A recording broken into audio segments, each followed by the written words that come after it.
Hello friends, this is my assignment for week 5 of the Introduction to Music Production course.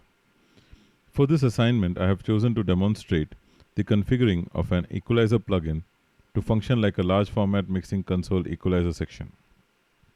As I have not really seen an actual mixing console and did not know much about before the course, I will follow Professor Luden's suggestion in the assignment and use the values as given by him in the course to set up my plugin. For the purposes of this assignment, I will use the CAF plugins pack in Linux. So let us now choose an equalizer plugin from CAF. Let me choose an equalizer 8-band plugin. I'll edit that. And this is my equalizer plugin. So based on the steps that Professor took, the very first thing I should do to mimic his board is to set up a high-pass filter. In this case, the high-pass filter was to be set up at 75 Hz. So let us do that. I'm unable to directly feed in a value in this plugin, so I will have to try and get as close to 75 as possible using my mouse. The roll-off in the board was for 18 decibels per octave, but even I do not have that. So I'll use 24 decibels per octave just like the professor had in his class. So in this way, we have set the high pass with a drop at 75 Hz and a curve of 24 decibels per octave. Now the next step to do is to move on to the low shelving filter. So we shall activate that. Now as per the values given by the professor based on his board, we will have to set the low shelving filter to 80 Hz or nearabouts. So let us do that. We will set it to as close to 80 Hz as possible.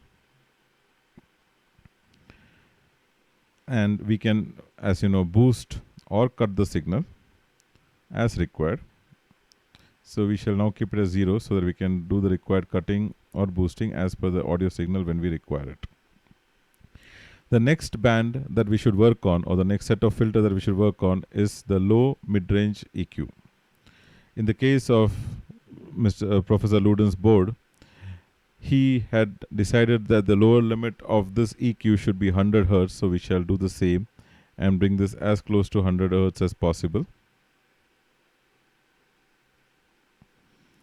To see the effect of the EQ, we can actually give it a level of a cutoff, for example, and the band of the cutoff will be dependent on how we set up Q, value of Q.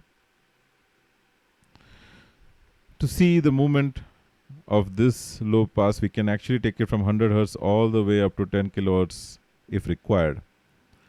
So this is the range we get based on, of course, all the other filters we set. For now, we'll preset it at 100 or closest to 100 as possible. The next he had used was the high mid-range.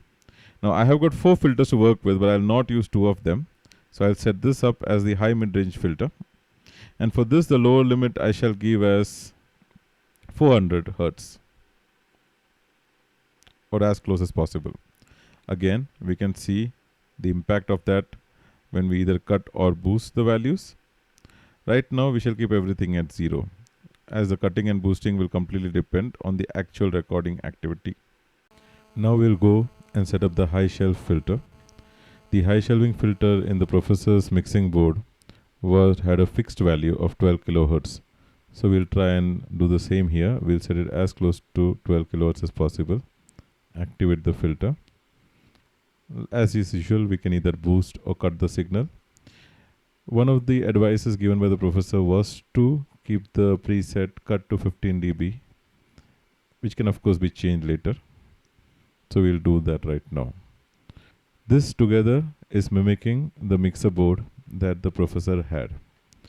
Now, it would be a pain to keep setting up these values again and again. So we need to somehow store these settings.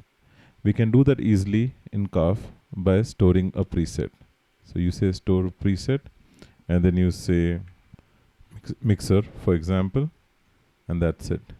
And now if you go to some other preset, you can always come back to the mixer preset and use it in your recordings. This is how to set up an equalizer plugin to mimic the equalizer section of an actual mixing board. I hope you like this presentation. Cheers and best of luck for the final assignment.